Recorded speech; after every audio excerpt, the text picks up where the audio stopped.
Hello, and welcome to this video lecture for the skill review for Chapter 4. So in Chapter 4, we're going to be discussing a lot of how to format worksheets and manage your workbook and how to do different things that will help you be more productive in your Excel workbook. So hopefully you'll go ahead and download the spreadsheet that you'll be needing to walk through this. And I've already opened up the instructions on another screen, so hopefully you follow along. And so it lists all the different skills we'll be talking about, and I'll go ahead and show you some different shortcuts and explain why you might want to learn how to do certain things to make your life easier. So in step 1, we wanted to open up the file, and then step 2, we want to enable editing, which I've already done. So step 3 says rename sheet 1 and change the color of the sheet tab. So typically when you add a sheet, a worksheet that is, you just hit the plus sign here and it just continues on with sheet 3 and so on. Now the question is why do you want multiple sheets? Well, multiple sheets might be for the same types of data.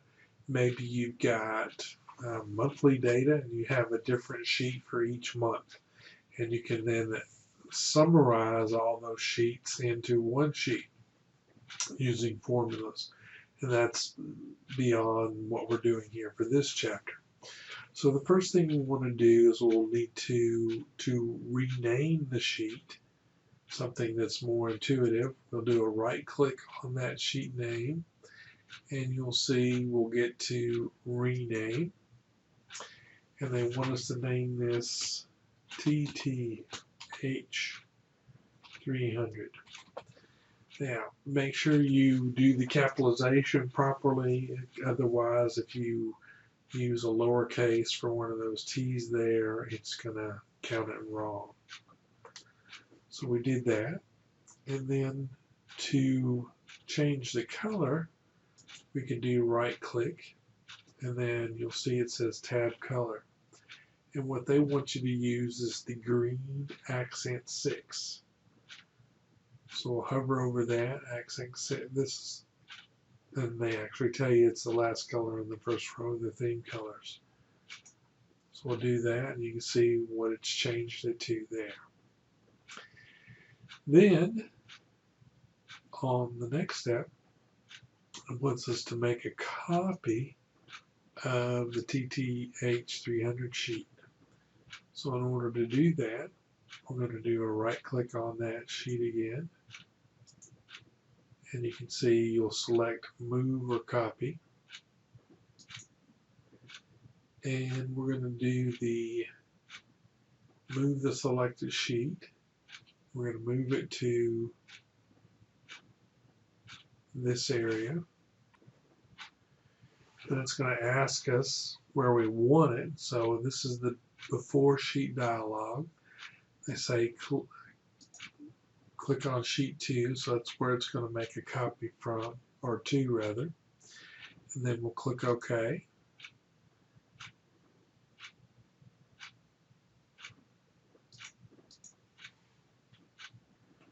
So you may run into the same problems. It doesn't look like it's worked here. Should be another one, so we're going to do this again. We've moved the selected, but we want to create a copy.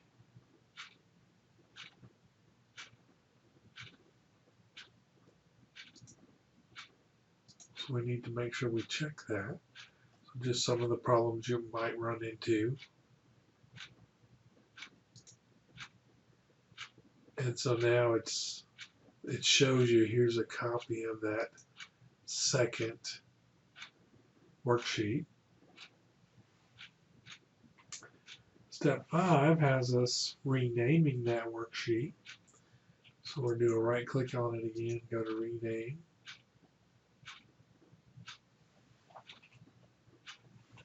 And I just hit the backspace key to delete it all. Monday, Wednesday, Friday, MWF 301. I hit enter. This time we want to change the accent color, step 6, to blue accent 5. Click that. You can see how that looks. Notice that we get some kind of shadowing when we're actually using that sheet versus the actual color that we've changed it to. Step 6 has us grouping the sheets so that when we apply some kind of formatting to one of those sheets, it's applied to the others as well. And so what we'll need to do is click on this first sheet. Click that here. Then just like we're selecting, other items in a Office program, hold down the Control key and we'll select this MWF 301 sheet tab. And so that means now they're both selected. In order for us to make sure this is working, we should have in the title bar, the group appears in the title bar. So let's just look at that again. So notice that it's not as a group up here, but when I click and then hold down the Control key and click this one, we get group listed here. So that tells us we're in the group. So what it wants us to do is step 7, resize column A in both worksheets at once.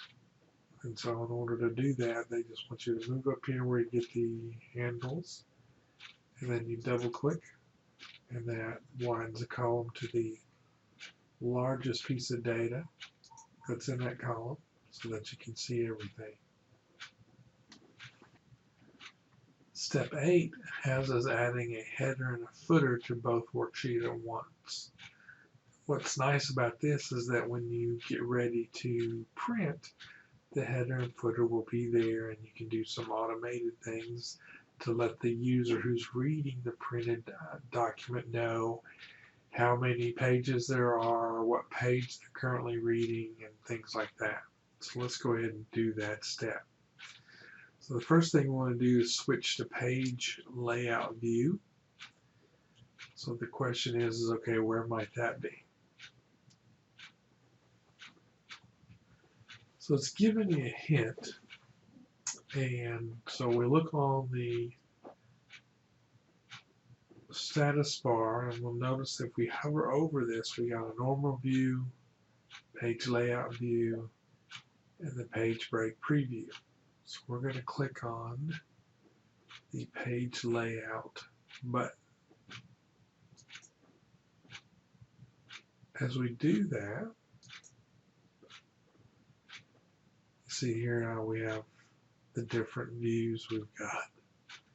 It's broken it down that if we were to print this, this is what the pages would look like.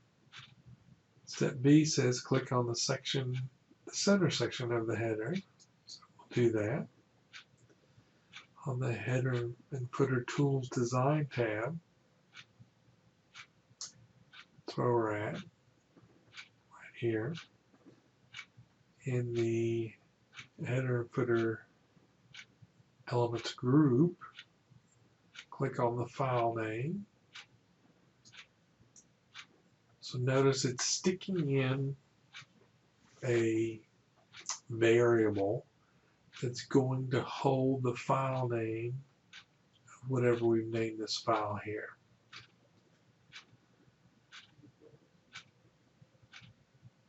The code and file comes up. Once you click somewhere else, this will display the name of your file. So you see how it's put it in there. Click the right section of the header and type your own name. So right here, I want you to type your name. Type my name, so don't type my name, type your name.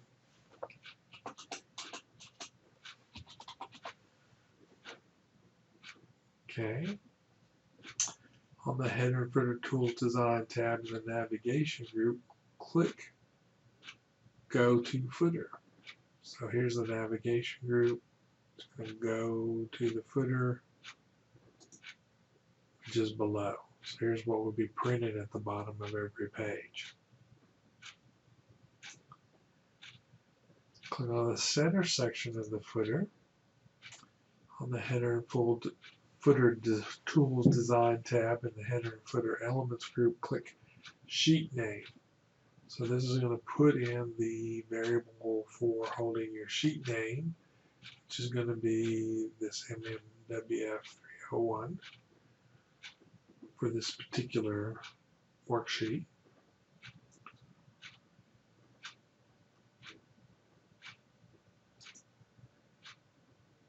And the code and open bracket tab, close bracket will be entered.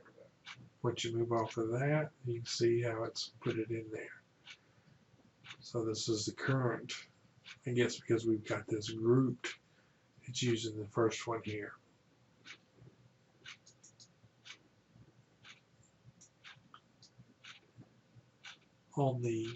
Now I want us to click on the right section of the footer and enter the current date. So the current date is going to be chosen from the element group, and we can choose this item. Okay. Then we want to check and make sure this has worked on both spreadsheets. And we're going to go back to normal status.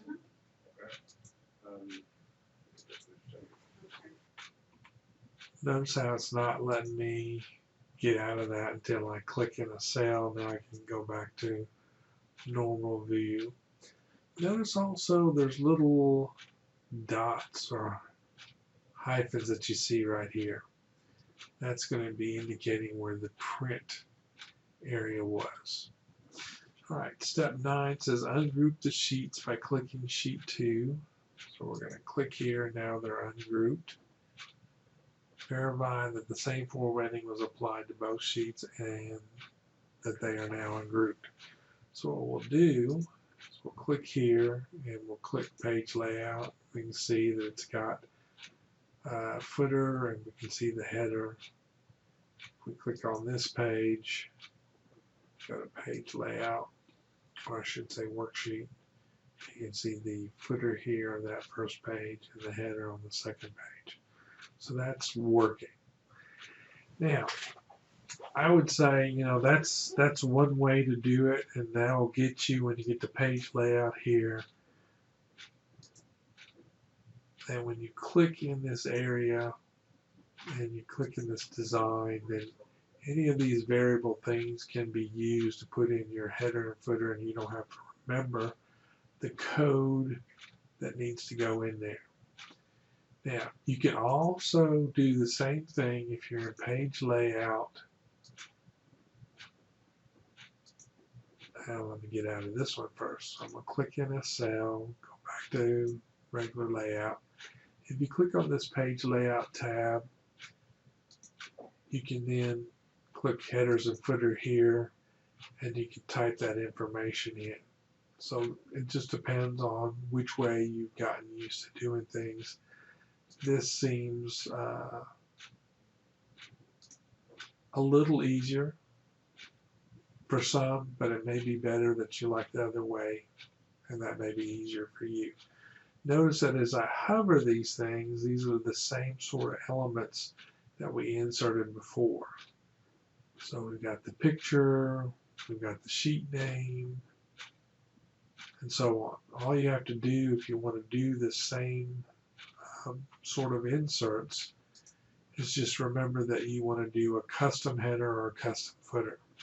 So if I do the custom footer, you can see that's the what we put in the center was the file name, and then we put dates at the end.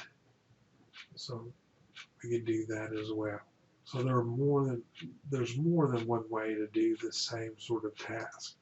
I just wanted you to be aware of that. Just make sure you get to it under page layout, and then do a custom, check the header footer, and then custom footer, custom header. or the way they showed you in the book, go to page layout, then insert whatever you want. You got to click inside your header footer to get this tab to come up. Then you can see what those elements are.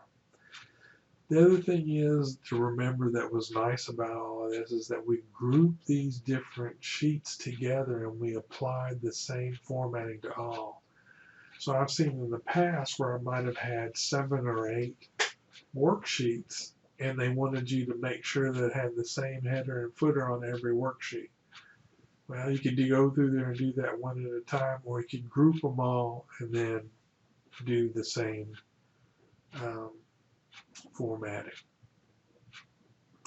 So I'm going to end right here, and when we come back, we will start with step 10.